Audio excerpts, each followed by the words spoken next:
অপেক্ষক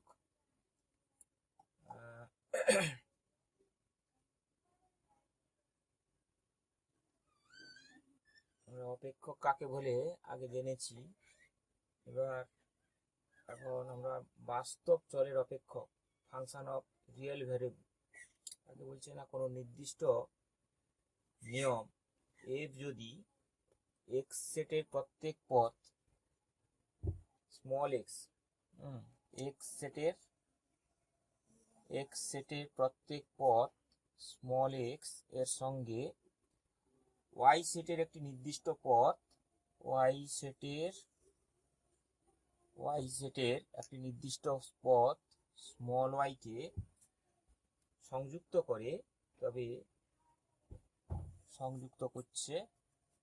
তবে নির্দিষ্ট এফ নিয়ম দ্বারা আর সেটে যে নিয়মের মাধ্যমে যুক্ত হচ্ছে এফ নিয়ম দ্বারা আর সেটে একটি বাস্তব অপেক্ষক সংজ্ঞাত হয়। আর মানে বাস্তব সংখ্যার সেট, আর সেটের উপরে, অর্থাৎ বাস্তব সংখ্যার সেটের উপরে আমরা এখানে কাজ করছি। আর সেটে একটি বাস্তব অপেক্ষক সংজ্ঞাত হয় এবং এটাকে লেখা হয় F maps X to Y এই প্রতীক দ্বারা প্রকাশ করা হয়।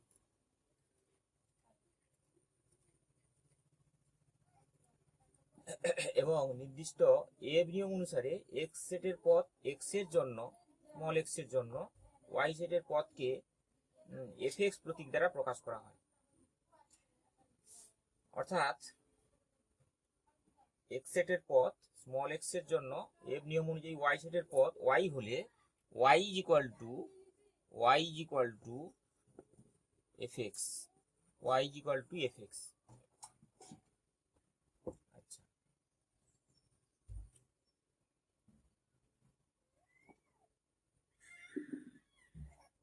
এবার এক্স এর যেসব বাস্তব মানের জন্য ওয়াই বা এফ এক্স এর নির্দিষ্ট বাস্তব মান পাওয়া যায় তাদের সংকলন বা সেটকে এফ এক্স অপেক্ষকের সংজ্ঞার ক্ষেত্র বা অঞ্চল বলে। এক্স এর যেসব বাস্তব মানের জন্য সংজ্ঞার ক্ষেত্র বা অঞ্চল জিনিসটা কি না, এক্স এর যেসব বাস্তব মানের জন্য ওয়াই বা এফ এক্স এর নির্দিষ্ট বাস্তব মান পাওয়া যায় তাদের সংকলন বা সেটকে এফ এক্স অপেক্ষকের সংজ্ঞার ক্ষেত্র বা অঞ্চল বলা হয়।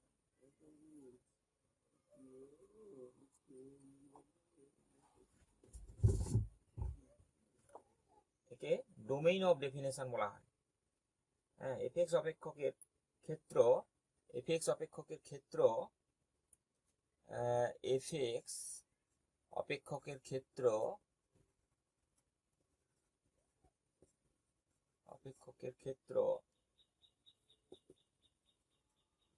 df equal to x such that x belongs to R, fx belongs to R, fx belongs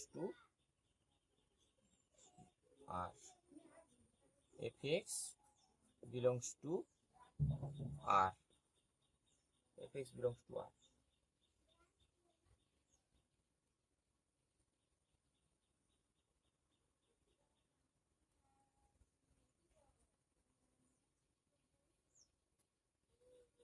আবার সব x belongs to df এর জন্য y বা fx এর মানসমূহের সংকলন বা সেটকে fx অপেক্ষকের পাল্লা বলি। তাই fx অপেক্ষকের পাল্লা কি? fx অপেক্ষকের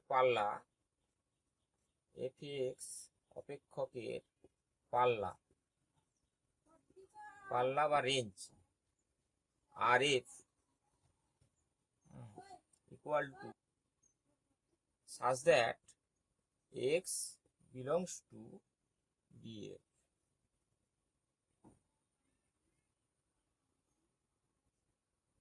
y equal to fx বাস্তব অপেক্ষকের x চল তার সংজ্ঞার ক্ষেত্রের অন্তর্গত মানসমূহ গ্রহণ করে এবং এটিকে স্বাধীন চল বলে। এবার আমরা দুটো জিনিস আলোচনা করবো, একটা হচ্ছে স্বাধীন চল আর একটা হচ্ছে অধীন চল। স্বাধীন চল আর অধীন চল জিনিসটা কি না, Y equal to F X বাস্তব অপেক্ষকের এক্স চল তার সংজ্ঞার ক্ষেত্রের অন্তর্গত মানসমূহ গ্রহণ করে এবং এটিকে স্বাধীন চল বা ইন্ডিপেন্ডেন্ট ভ্যারিয়েবল বলে। আর ওয়াই চল অপেক্ষকের পাল্লার অন্তর্গত মানসমূহ গ্রহণ করে এবং এটিকে অধীন চল বলা হয়। অর্থাৎ ওয়াইটা এক্স এর উপর নির্ভরশীল, Y equal to F X, X যা কিছু বাস্তব মান গ্রহণ করতে পারে, কিন্তু ওয়াই এক্স এর মানের উপর নির্ভর করে ওয়াই এর মানটা নির্ণয় হচ্ছে। সেই জন্য ওয়াইটাকে বলা হচ্ছে অধীন চল বা ডিপেন্ডেন্ট ভ্যারিয়েবল, আর এক্স কে বলা হয় স্বাধীন চল বা ইন্ডিপেন্ডেন্ট ভ্যারিয়েবল। মনে করো তাহলে স্বাধীন চল আর অধীন চল, স্বাধীন চল এবং অধীন চল,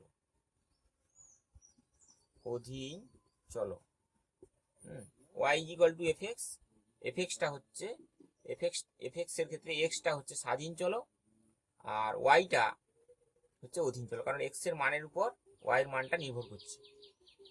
আচ্ছা, যেমন মনে করো Y equal to 4x minus 5, Y equal to 4x minus 5, এই যে একটা গাণিতিক সমীকরণ দ্বারা এক্স ওয়াই দুটো বাস্তব চলরাশি আবদ্ধ রয়েছে।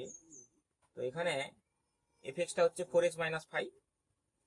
এখন এক্স এর মান যদি আমরা 1 ধরি, এক্স ইকুয়াল টু 1 হলে ওয়াই ইকুয়াল টু কত হবে 4 মাইনাস 5 মানে মাইনাস 1।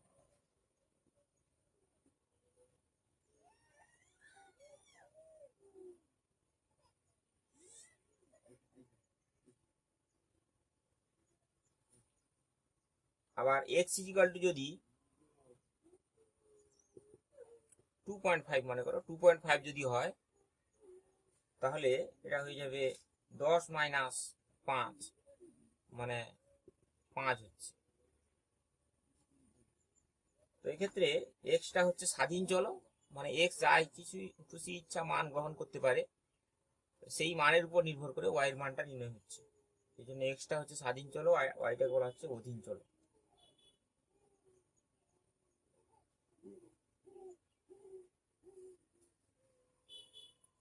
আর এই অপেক্ষকের সংজ্ঞার ক্ষেত্র কত হবে? সংজ্ঞার ক্ষেত্র হচ্ছে মাইনাস ইনফিনিটি থেকে প্লাস ইনফিনিটি, এবং পাল্লা হচ্ছে সংজ্ঞার ক্ষেত্র হচ্ছে মাইনাস ইনফিনিটি থেকে plus infinity. সংজ্ঞার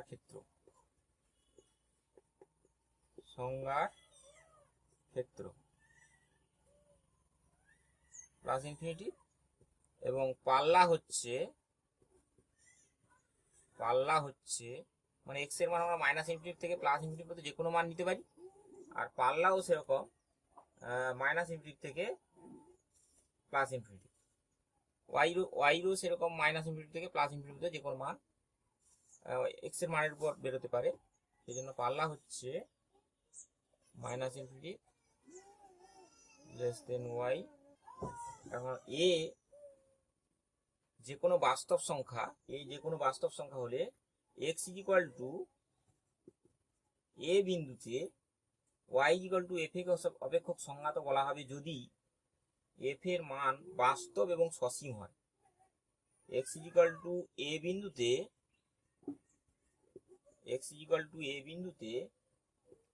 Y equal to F X অপেক্ষক সংজ্ঞাত বা ডিফাইন্ড বলা হবে, এফ এক্স অপেক্ষক সংজ্ঞাত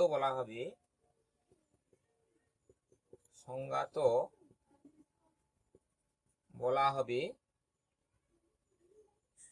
যদি এফ এর মান এক্স ইকুয়াল টু এ হলে এফ এক্সটা এফ এ হবে, এফ এর মান বাস্তব এবং সসীম হয়। যদি এফ এর মান বাস্তব ও সসীম হয়।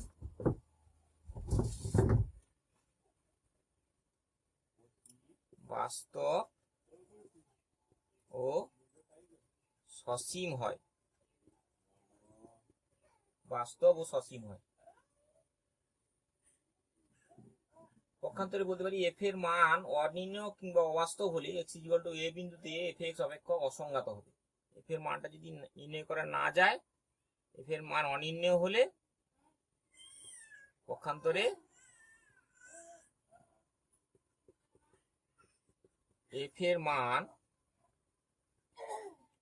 অনির্ণেয় হলে এক্স ইকুয়াল টু এ বিন্দুতে এফ এক্স অসংজ্ঞাত বলা হয়। মনে করো এটা উদাহরণস্বরূপ মনে করি F X equal to X square by এ।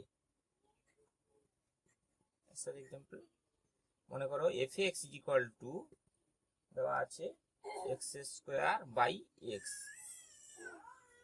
এটা হলে এফ জিরো কত হবে না 0/0। 0/0 মানে কি অনির্ণেয়। অনির্ণেয় তাহলে এক্স ইকুয়াল টু 0 বিন্দুতে এফ এক্স এর মান অনির্ণেয়। সুতরাং এক্স ইকুয়াল টু 0 বিন্দুতে এফ এক্স অপেক্ষকটি, তাহলে আমরা দেখতে পাচ্ছি যে এক্স ইকুয়াল টু 0 বিন্দুতে এফ এক্স অনির্ণেয়। তাহলে সুতরাং এক্স ইকুয়াল টু 0 বিন্দুতে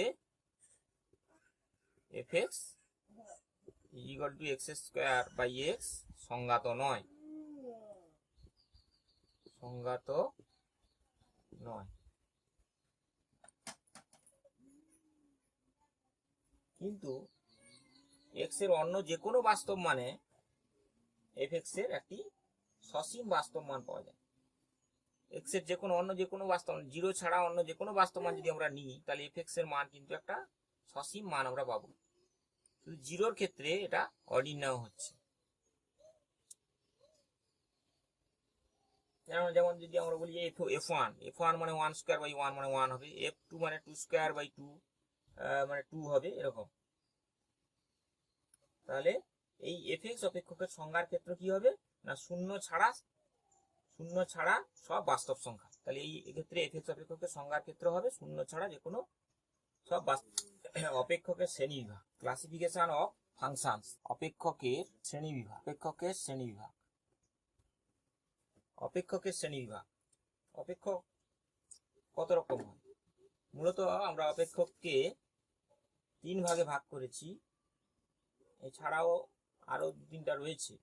মূলত আমরা 3 ভাগে ভাগ করেছি। একটা হচ্ছে বীজগাণিতিক অপেক্ষক, অ্যালজেব্রিক ফাংশন, আর এটা হচ্ছে অবীজগাণিতিক অপেক্ষক বা non algebraic or transcendental function. অবীজগাণিতিক, non algebraic or transcendental function. আর একটা হচ্ছে প্রত্যক্ষ ও পরোক্ষ অপেক্ষক, এক্সপ্লিসিট অ্যান্ড ইমপ্লিসিট ফাংশন। তাহলে প্রথমে আমরা 1 নম্বর হচ্ছে বীজগাণিতিক অপেক্ষক বা অ্যালজেব্রিক ফাংশন। কি রয়েছে অপেক্ষকের শ্রেণীবিভাগ, যদি আমরা শ্রেণীটা নিই, প্রথমে রয়েছে বীজগাণিতিক অপেক্ষক।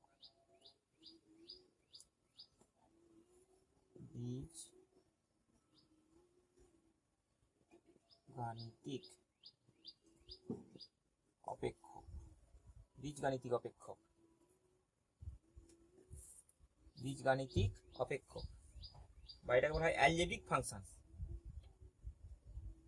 অ্যালজেব্রিক ফাংশনটা কি না একটি বাস্তব চলের যোগ, বিয়োগ, গুণ, ভাগ ইত্যাদি প্রক্রিয়াযুক্ত সসীম সংখ্যক পদ বিশিষ্ট রাশিমালাকে বীজগাণিতিক অপেক্ষক বলা হয়।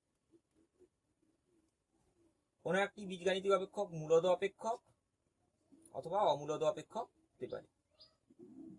ঠিক আছে, একটি বাস্তব চলের যোগ, বিয়োগ, গুণ, ভাগ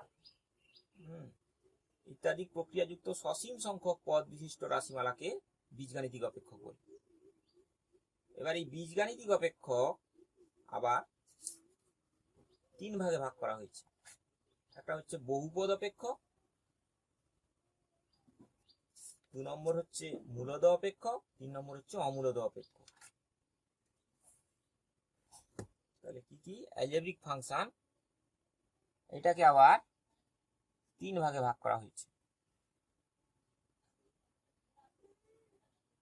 3 ভাগ কি কি? একটা হচ্ছে বহুপদ অপেক্ষক, বহুপদ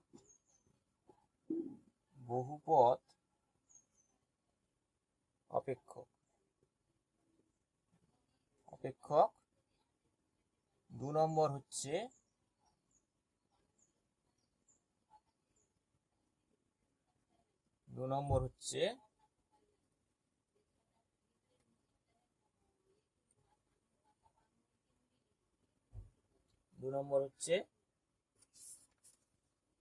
মূলদ অপেক্ষক, মূলদ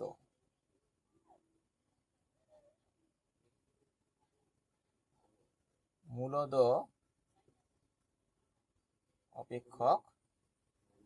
আর 3 নম্বর হচ্ছে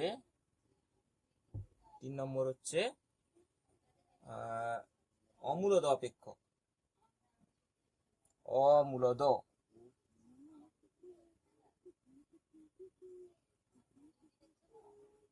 অপেক্ষক। এটা হচ্ছে বীজগাণিতিক অপেক্ষক। তার আবার 3টা ভাগ, একটা বহুপদ অপেক্ষক, মূলদ অপেক্ষক, অমূলদ অপেক্ষক। আচ্ছা, এবার বহুপদ অপেক্ষকটা কি? বহুপদ অপেক্ষক হচ্ছে এটাকে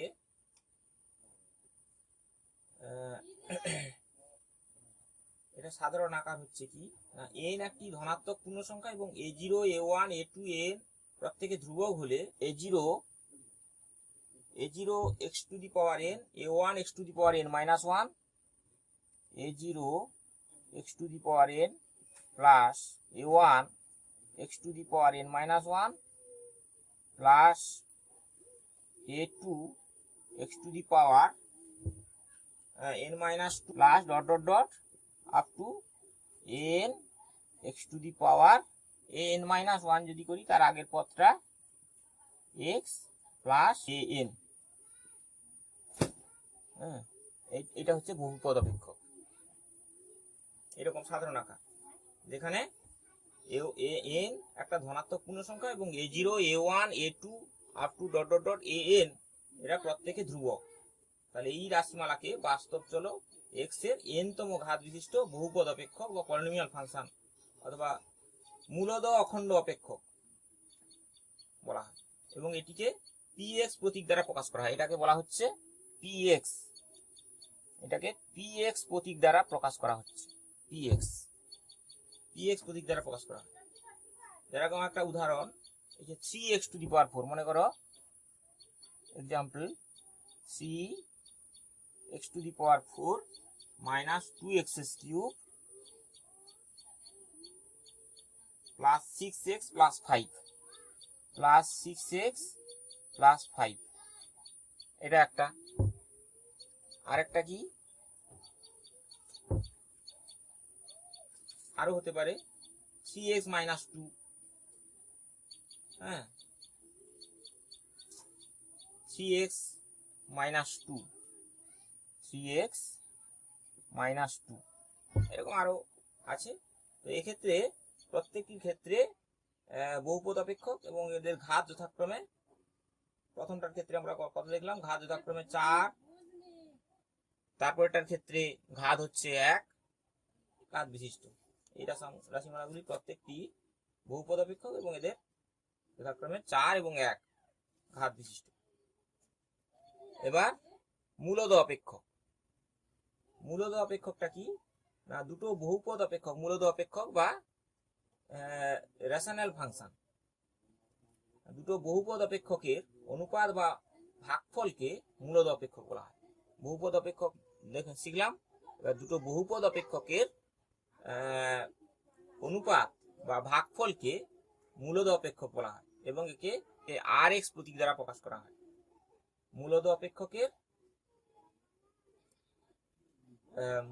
মূলদ অপেক্ষক হচ্ছে দুটো বহুপদ অপেক্ষকের অনুপাত বা ভাগফল। তাহলে মূলদ অপেক্ষকটা কি না, দুটো বহুপদ অপেক্ষকের অনুপাত অনুপাত বা ভাগফল। হ্যাঁ, এটাকে আর এক্স দ্বারা চিহ্নিত করা হয়। একে আর এক্স দ্বারা চিহ্নিত করা হয় তাহলে আর এক্স ইকুয়াল টু, হ্যাঁ, পি এক্স এবং কিউ এক্স যদি দুটো মূলত অপেক্ষক হয় তাহলে R X equal to P X by Q X. P X এবং কিউ এক্স দুটো মূলত অপেক্ষক। যেমন একটা উদাহরণ নেওয়া যাক, মনে করো 4x³ plus 9 by x² minus 1। কি 4x³ plus 9 by x² minus 1, যেখানে x not equal to plus minus 1, x not equal to plus minus 1।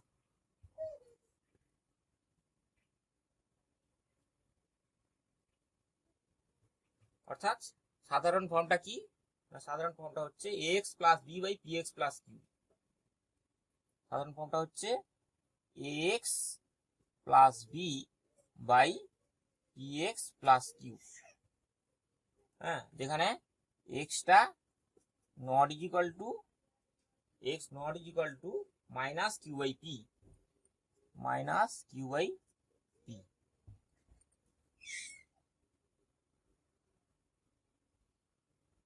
এটা হচ্ছে মূলদ অপেক্ষক।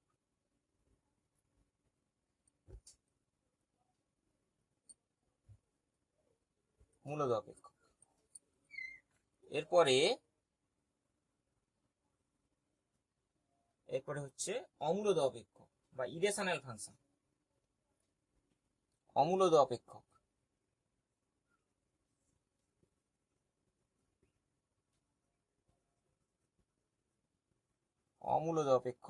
বা ইরেশনাল ফাংশন। মূলদ নয় এমন বীজগাণিতিক অপেক্ষককে অমূলদ অপেক্ষক বলে। মূলদ নয় এরকম বীজগাণিতিক অপেক্ষক, এদেরকে আমরা অমূলদ অপেক্ষক বলবো। যেমন কিউব রুট অফ এক্স, যেমন cube root of X root over 2x³ plus 5, আর রয়েছে রুট ওভার 2x³ প্লাস 5। এগুলো এক্স এর যে কোনো বাস্তব মানের জন্য এই সংখ্যাটা কিন্তু একটা অমূলদ সংখ্যা হবে। আমরা যদি বসিয়ে দেখি, যদি আমরা 2 বসাই এক্স এর মান, তাহলে 2 to the power 1/3 cube root of 2 অমূলদ। সুতরাং যে কোনো বাস্তব মানের জন্য এই রাশিমালাগুলো প্রত্যেকটা একটা অমূলদ সংখ্যা হবে। এই জন্য এটাকে বলা হচ্ছে অমূলদ অপেক্ষক। আচ্ছা, বীজগাণিতিক অপেক্ষক গেল। তাহলে বীজগাণিতিক অপেক্ষক 3 প্রকারের হচ্ছে। একটা হচ্ছে বহুপদ অপেক্ষক বা পলিনোমিয়াল ফাংশন, মূলদ অপেক্ষক বা রেশনাল ফাংশন, অমূলদ অপেক্ষক বা ইরেশনাল ফাংশন। এরপরে 2 নম্বর হচ্ছে অবীজগাণিতিক অপেক্ষক। অবীজগাণিতিক অপেক্ষক বা এটাকে বলা হচ্ছে ট্রান্সিডেন্টাল ফাংশন। অবীজগাণিতিক, এটা বীজগাণিতিক নয়, অবীজগাণিতিক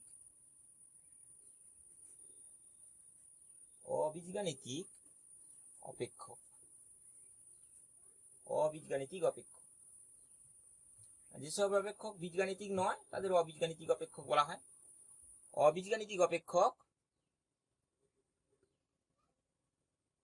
আবার কত প্রকারের হতে পারে না? অবীজগাণিতিক অপেক্ষক 4 ধরনের হয়। অবীজগাণিতিক অপেক্ষক গুলো 4 প্রকারের আছে। কি কি না? 1 নম্বর হচ্ছে ত্রিকোণমিতিক অপেক্ষক বা ট্রিগোনোমেট্রিক্যাল ফাংশন। ত্রিকোণমিতিক অপেক্ষক, ত্রিকোণমিতিক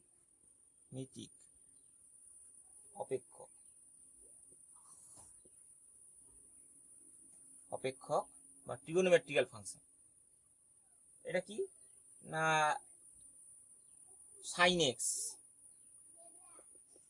sin x অর্থাৎ ত্রিকোণমিতিক যেসব ফাংশনগুলো রয়েছে sine X, cos X, tan X, হ্যাঁ 6টা যে রয়েছে sine X, cos X, tan X, cot X, sec X, cosec X, এই যে 6টা এদেরকে বলা হচ্ছে ত্রিকোণমিতিক অপেক্ষক। ত্রিকোণমিতিক অপেক্ষক নিয়ে আর কিছু বলার নেই। এই 6টা যে রয়েছে এটা হচ্ছে ত্রিকোণমিতিক অপেক্ষক। 2 নম্বর হচ্ছে সূচকীয় অপেক্ষক বা এক্সপোনেনশিয়াল ফাংশন। এক্সপোনেনশিয়াল ফাংশন, সূচকীয় অপেক্ষক, সূচকীয় অপেক্ষক, সূচকীয় অপেক্ষক বা এক্সপোনেনশিয়াল ফাংশন। এক্সপোনেনশিয়াল ফাংশন কি না, যে কোনো বাস্তব চলরাশি x, যে কোনো বাস্তব চলরাশি হলে e two the power x, e two the power x, e two the power x, যেখানে e টা হচ্ছে কত 2 থেকে 3 এর মধ্যে, 2 less than e less than 3, এবং a two the power x, a two the power x, যেখানে a টা গ্রেটার দেন 0 এবং a টা নট ইকুয়াল টু 1, এদেরকেই সূচকীয় অপেক্ষক বলা হচ্ছে। এই e two the power x এবং a two the power x এগুলো হচ্ছে সূচকীয় অপেক্ষক বা এক্সপোনেনশিয়াল ফাংশন। এরপরে 3 নম্বরে হচ্ছে লগারিদমিক অপেক্ষক বা লগারিদমিক ফাংশন। লগারিদমিক ফাংশন কাকে বলছে না, x যে কোনো বাস্তব চল হলে লগারিদমিক অপেক্ষক,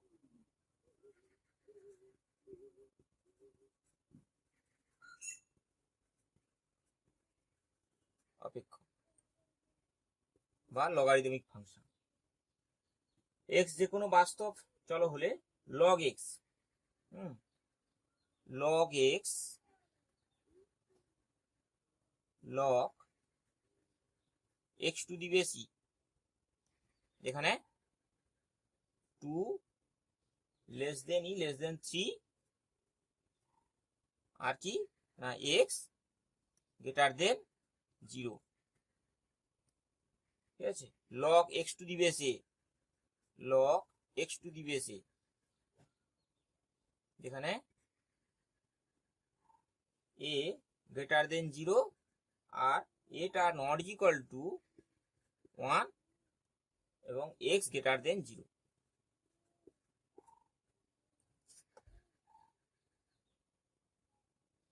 এগুলো হচ্ছে লগারিদমিক অপেক্ষক।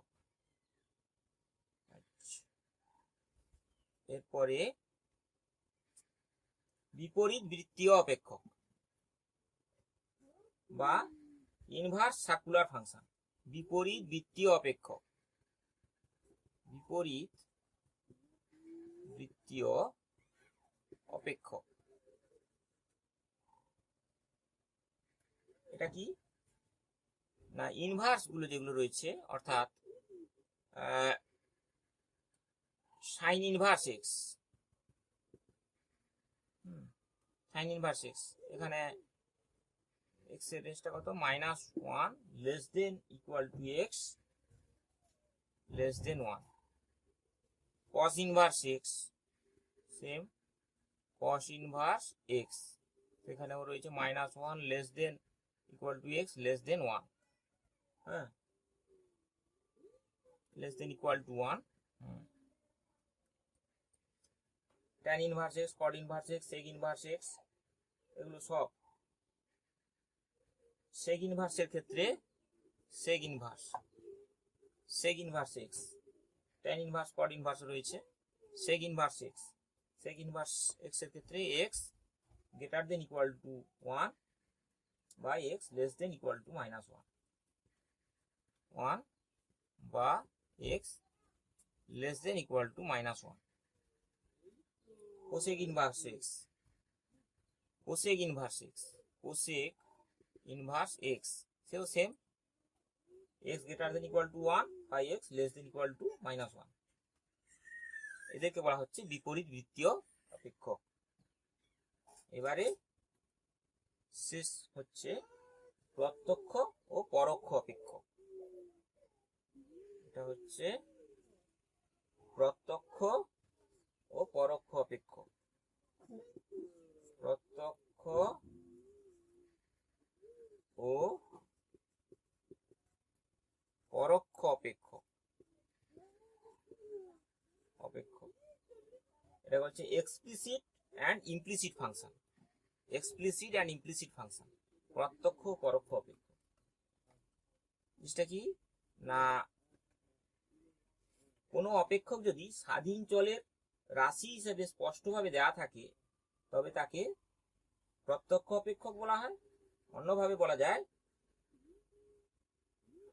y = fx আকারে প্রকাশিত অপেক্ষককে প্রত্যক্ষ অপেক্ষক বলা হয়। y = fx আকারে,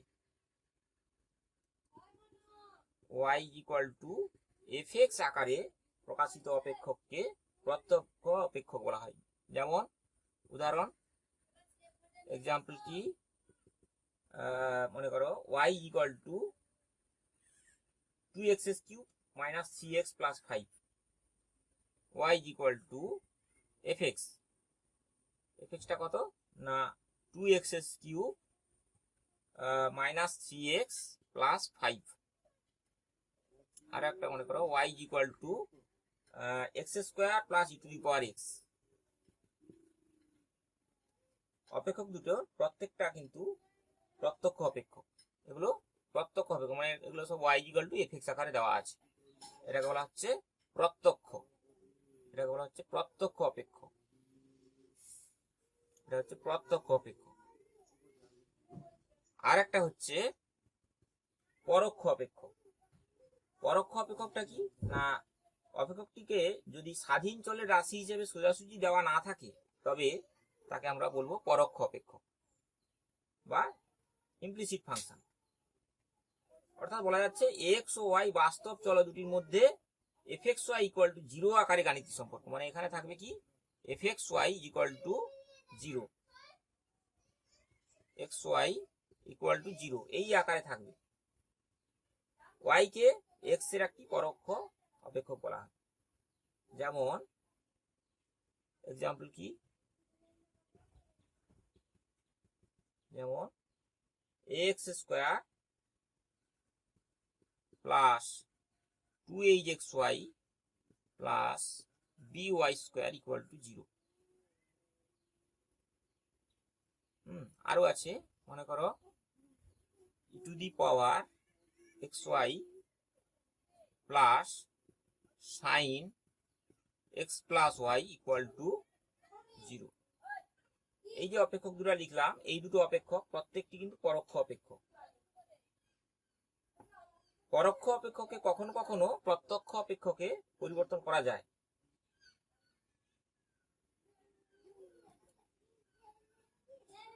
কিন্তু সবসময় পরোক্ষ অপেক্ষককে প্রত্যক্ষ অপেক্ষকে পরিবর্তন করা যায় না। পরোক্ষ অপেক্ষক 3x² - 5xy + 6x - 8 = 0 একটা পরোক্ষ অপেক্ষক, এটা একটা পরোক্ষ অপেক্ষক, কারণ ফাংশন অফ xy = 0। তো এখান থেকে আমরা সমাধান করি যদি, তাহলে y এর মান পাবো, ইমপ্লাইজ দ্যাট y = হবে 3x² + 6x - 8/5x, এখানে xটা not = 0। এটি প্রদত্ত অপেক্ষকটি প্রত্যক্ষ আকার, এই যে অপেক্ষকটা ফাংশন বিষয় এটা প্রত্যক্ষ আকার। আবার পরোক্ষ অপেক্ষককে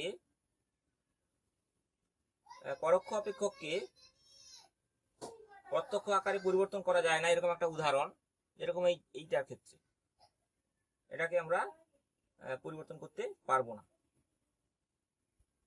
ঠিক আছে, এছাড়াও আরো কতগুলো অপেক্ষক রয়েছে, সেগুলো কি না, একটা হচ্ছে এছাড়াও আরো কতগুলো অপেক্ষক আছে, একটা হচ্ছে সীমাবদ্ধ অপেক্ষক বা বাউন্ডেড ফাংশন। সীমাবদ্ধ অপেক্ষক, এক নম্বর হচ্ছে সীমাবদ্ধ অপেক্ষক বা বাউন্ডেড ফাংশন। মনে করো y equal to fx, এই অপেক্ষকটি a less than equal to x less than equal to b ক্ষেত্রে সংজ্ঞাত। এখন যদি দুটো বাস্তব সংখ্যা আমরা যদি নিই স্মল m এবং ক্যাপিটাল M নির্ণয় করা যায়, এককের সংজ্ঞার ক্ষেত্রের অন্তর্গত x এর সব মানে m less than equal to fx less than equal to capital M হয়, তবে fx কে সীমাবদ্ধ অপেক্ষক বলা হয়। তাহলে fx কে আমরা সীমাবদ্ধ অপেক্ষক বলবো। উদাহরণস্বরূপ x এর সব বাস্তব মানে আমরা জানি যে -1, একবারে বাস্তব উদাহরণ যেটা রয়েছে -1 less than equal to cos x less than equal to 1। তাহলে cos x টা হচ্ছে একটা সীমাবদ্ধ অপেক্ষক, y equal to cos x হচ্ছে একটা সীমাবদ্ধ অপেক্ষক। আচ্ছা, একদিষ্ট অপেক্ষক, 2 নম্বর হচ্ছে একদিষ্ট অপেক্ষক। একদিষ্ট অপেক্ষক বা এটাকে বলা হচ্ছে মনোটোনিক ফাংশন। তো y equal to fx অপেক্ষক a less than equal to x less than equal to b ক্ষেত্রে সংজ্ঞাত এবং x1 x2 সংজ্ঞার ক্ষেত্রের অন্তর্গত দুটো বাস্তব সংখ্যা। মনে করো y equal to fx একটি অপেক্ষকটা a less than equal to x less than equal to b এই ক্ষেত্রে সংজ্ঞাত এবং x1 x2 সংজ্ঞার ক্ষেত্রের অন্তর্গত দুটো বাস্তব সংখ্যা এবং x1 x2 সংজ্ঞার ক্ষেত্রের অন্তর্গত দুটো বাস্তব সংখ্যা। সংজ্ঞার ক্ষেত্রের অন্তর্গত দুটো বাস্তব সংখ্যা যদি হয়, যেখানে আমরা ধরে নিচ্ছি x2 greater than x1, তাহলে এই a less than equal to x less than equal to b ক্ষেত্রে fx অপেক্ষককে এক নম্বর একদিষ্ট আরোহী বলবো। একদিষ্ট অপেক্ষক চারটা ভাগে আছে: একদিষ্ট আরোহী, একদিষ্ট অবরোহী, যথার্থ একদিষ্ট আরোহী, যথার্থ একদিষ্ট অবরোহী। তাহলে একদিষ্ট আরোহী বা এটা হচ্ছে মনোটোনিক ইনক্রিজিং। একদিষ্ট আরোহী বলা হবে কখন? বলা হবে যদি fx2 greater than equal to fx1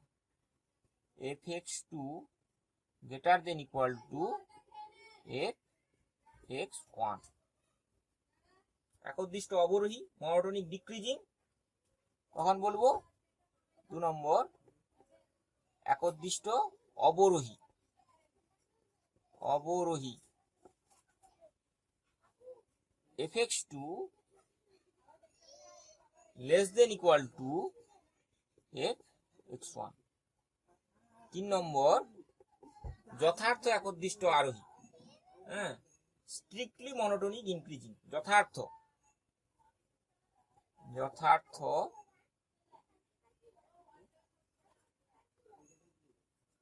একদিষ্ট আরোহী যথার্থ একদিষ্ট আরোহী বলবো কখন না? যদি fx2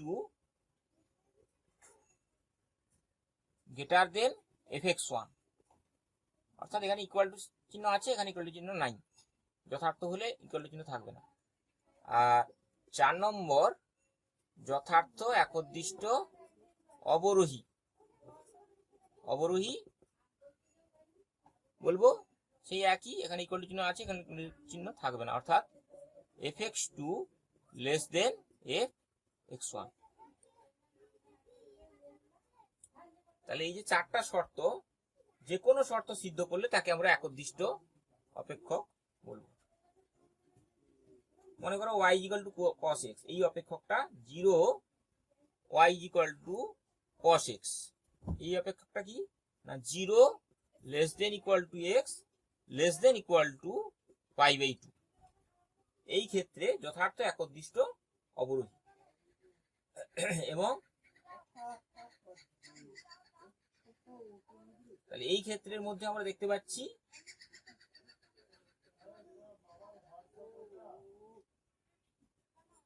এটার ক্ষেত্রে আমরা কি দেখব, f0 এর মান কত, f0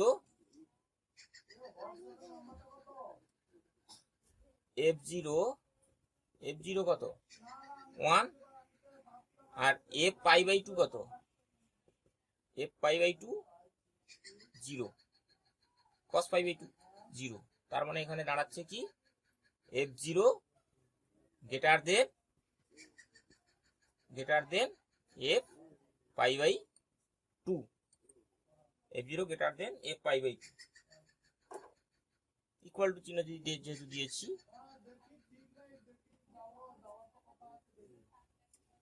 তার মানে এই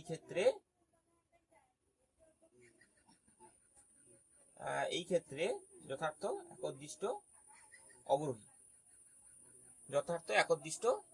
অবরোহী, এটা হবে fx2 fx1 হচ্ছে। হ্যাঁ, অর্থাৎ এটাকে আমি লিখতে পারি f π/2 f0, তাই তো।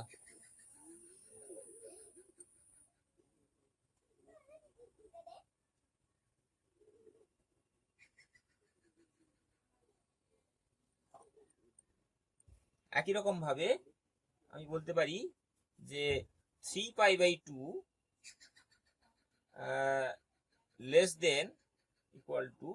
x < 2π, এই ক্ষেত্রে যথার্থ, তাহলে এটা হচ্ছে যথার্থ একদিষ্ট আরোহী, আর এটার ক্ষেত্রে হবে যথার্থ একদিষ্ট অবরোহী। এর ক্ষেত্রে মান বসিয়ে আমরা দেখব যেটা যথার্থ একদিষ্ট অবরোহী হচ্ছে। আচ্ছা, এরপরে হচ্ছে 3 নম্বর ইম্পর্টেন্ট, এটা হচ্ছে যুগ্ম এবং অযুগ্ম অপেক্ষক। যুগ্ম এবং অযুগ্ম অপেক্ষক, যুগ্ম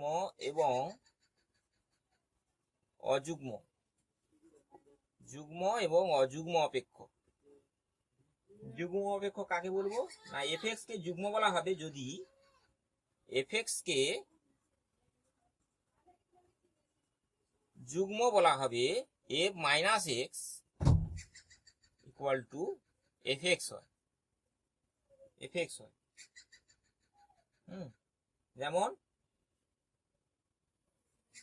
যেমন ধরি fx = cos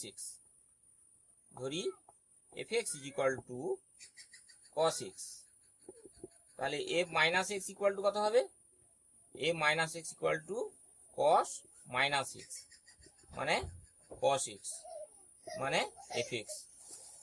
তাহলে এই ক্ষেত্রে fx যে cos x, এটা কিন্তু একটা যুগ্ম অপেক্ষক।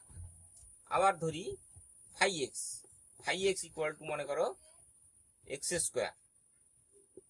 তাহলে phi - x কত হবে, -x² সমান x² phi x। তাহলে দেখতে পাচ্ছি phi - x phi x, তার মানে এটা হচ্ছে কি যুগ্ম অপেক্ষক। যুগ্ম, এই যে fx = cos x এবং fx = x², এটা হচ্ছে যুগ্ম অপেক্ষক। তাহলে এটা হচ্ছে যুগ্ম অপেক্ষক।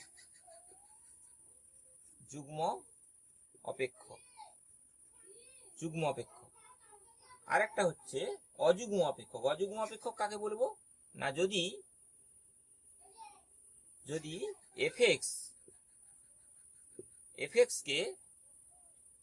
কে অযুগ্ম অপেক্ষক বলা হবে, অযুগ্ম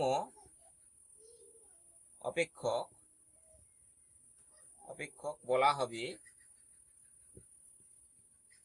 যদি f minus X equal to minus F X হয়, f minus X equal to minus F X হয়, মাইনাস এফ এক্স হয়, যেমন এফ এক্স ইকুয়াল টু মনে করো সাইন এক্স, ধরি F X equal to sine X, তাহলে F minus X equal to কত হবে না সাইন মাইনাস এক্স, মানে মাইনাস সাইন এক্স সমান মাইনাস এফ এক্স, তাহলে F minus X equal to minus F x. আবার মনে করো phi X equal to X এস কিউব, তাহলে phi minus X equal to minus X এর হোল কিউব, মানে মাইনাস এক্স এস কিউব, মানে মাইনাস ফাই এক্স। তাহলে এগুলো হচ্ছে অযুগ্ম অপেক্ষক। অযুগ্ম। পরে হচ্ছে 4 নম্বর, এটা হচ্ছে পর্যাবৃত্ত অপেক্ষক। পর্যাবৃত্ত অপেক্ষক কাকে বলছে? পর্যাবৃত্ত অপেক্ষক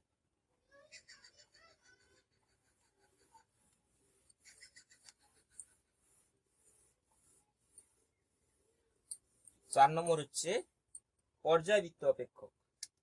4 নম্বর পর্যায়বৃত্ত অপেক্ষক। পর্যায়বৃত্ত অপেক্ষক। পর্যায়বৃত্ত অপেক্ষকটা কি না, এম একটা ক্ষুদ্রতম ধ্রুবক সংখ্যা এবং F X plus M equal to যদি এফ এক্স হয়, F X plus M equal to F X হলে এফ এক্স কে পর্যায়বৃত্ত অপেক্ষক এবং এম কে পর্যায়বৃত্ত অপেক্ষকের পর্যায় বলা হয়। এইটা হলে এফ এক্স কে পর্যাবৃত্ত অপেক্ষক বলবো, অপেক্ষক, এবং এম কে পর্যায় বলবো, অপেক্ষকের পর্যাবৃত্ত অপেক্ষকের পর্যায়। পর্যাবৃত্ত অপেক্ষকের পর্যায় বলা হয়, পর্যায় বলা হয়। উদাহরণ মনে করো সাইন এক্স প্লাস 2 পাই, সাইন প্লাস 2 পাই কত হবে সাইন 2 পাই প্লাস এক্স, মানে এটা সাইন এক্স। সুতরাং সাইন এক্স একটা পর্যাবৃত্ত অপেক্ষক। সুতরাং সাইন এক্স পর্যাবৃত্ত অপেক্ষক। পর্যাবৃত্ত অপেক্ষক এবং এর পর্যায় 2 পাই। এর পর্যায় কত? পর্যায় হলো 2 পাই। এর পর্যায় হলো 2 পাই। আর একটা উদাহরণ মনে করো tan x প্লাস পাই সমান কত হয় tan x, tan পাই প্লাস x সমান tan x। তাহলে এটাও একটা পর্যাবৃত্ত অপেক্ষক এবং এর পর্যায় কত? এর পর্যায় হচ্ছে পর্যায় সমান পাই। আচ্ছা, পর্যাবৃত্ত অপেক্ষক গেল। এরপরে অপেক্ষকের প্যারামেট্রিক আকার। অপেক্ষকের প্যারামেট্রিক আকার। প্যারামেট্রিক আকারটা কি? প্যারামেট্রিক আকার। প্যারামেট্রিক আকার এটা হচ্ছে কোনো অপেক্ষককে স্বাধীন ও অধীন উভয় চল যদি তৃতীয় একটি চলের অপেক্ষক হিসেবে প্রকাশ করা হয় তবে অপেক্ষককে ওই রকম প্রকাশকে তার প্যারামেট্রিক আকার বলা হয়। মনে করো স্বাধীন চল এক্স আর অধীন চল ওয়াই, তৃতীয় একটা চল মনে করো থিটা, তৃতীয় একটা চল মনে করো থিটা। তাহলে প্যারামেট্রিক আকারটা কি না, প্যারামেট্রিক আকারটা বলছে কোনো অপেক্ষকের স্বাধীন ও অধীন উভয় চল যদি তৃতীয় একটি চলের অপেক্ষক হিসেবে প্রকাশ করা হয়। মনে করো এখানে স্বাধীন চল হলো এক্স আর অধীন চল হলো ওয়াই, আর তৃতীয় একটা চল সেটা কি? তৃতীয় চল সেটা হচ্ছে আমরা মনে করলাম থিটা। তৃতীয় একটা চল টি।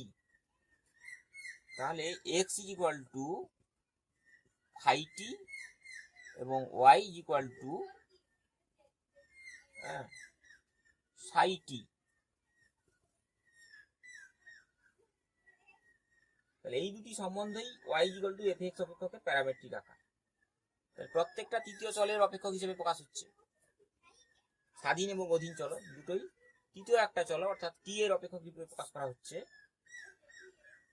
এবার এই দুটো থেকে যদি আমি টি অপনয়ন করি তখন স্বাধীন এবং অধীন চলের মধ্যে একটা সম্পর্ক পাবো y equal to F x. যেমন একটা উদাহরণ মনে করো, উদাহরণ কি মনে করো x is equal to sin theta, y is equal to cos theta। তাহলে x is equal to function of theta, y is equal to function of theta. তার মানে এখান থেকে আমি যদি বলি x square plus y square is equal to কিন্তু 1, x square plus y square is equal to 1। ঠিক আছে, তাহলে এখানে y is equal to function of x আকারে প্রকাশ হলো। এরপরে অপেক্ষকের অপেক্ষক আর অপেক্ষকের সংযোজন। অপেক্ষকের সংযোজনটা কি? অপেক্ষকের অপেক্ষক বা অপেক্ষকের সংযোজন।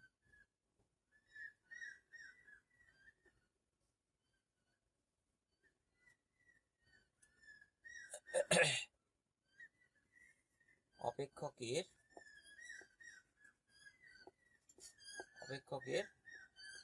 অপেক্ষক বা অপেক্ষকের সংযোজন।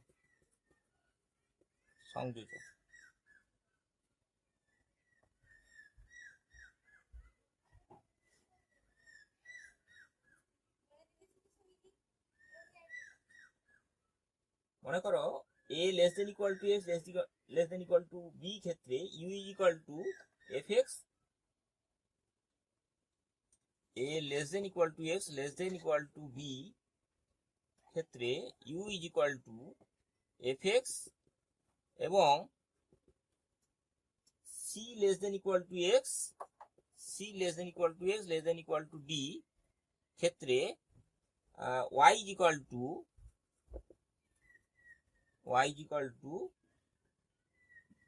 gu।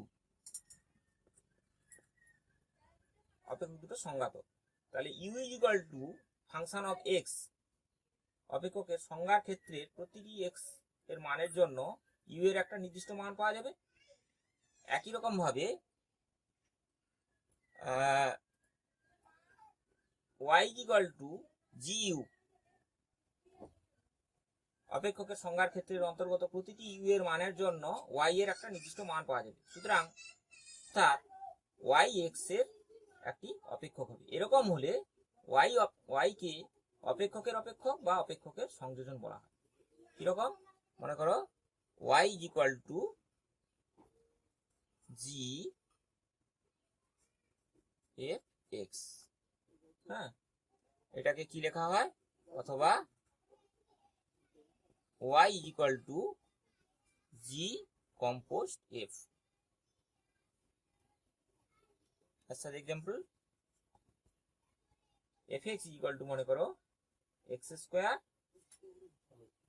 fx is equal to x square আর gx is equal to 2x plus 5। তাহলে আমি যদি বলি যে g composed f মানে gfx, g composed f,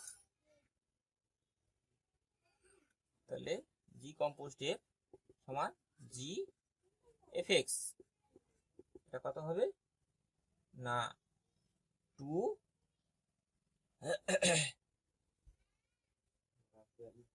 2fx plus 5, 2fx plus 5, তাহলে 2x স্কয়ার প্লাস 5। হ্যাঁ, তাহলে g কম্পোস্ট f। একই রকম ভাবে f কম্পোস্ট g, এটা কত হবে না f gx সমান gx হচ্ছে 2x plus 5 তাহলে এটা হবে 2x প্লাস 5 এর হোল স্কোয়ার, মানে x এর জায়গায় আমরা 2x প্লাস 5টা বসি।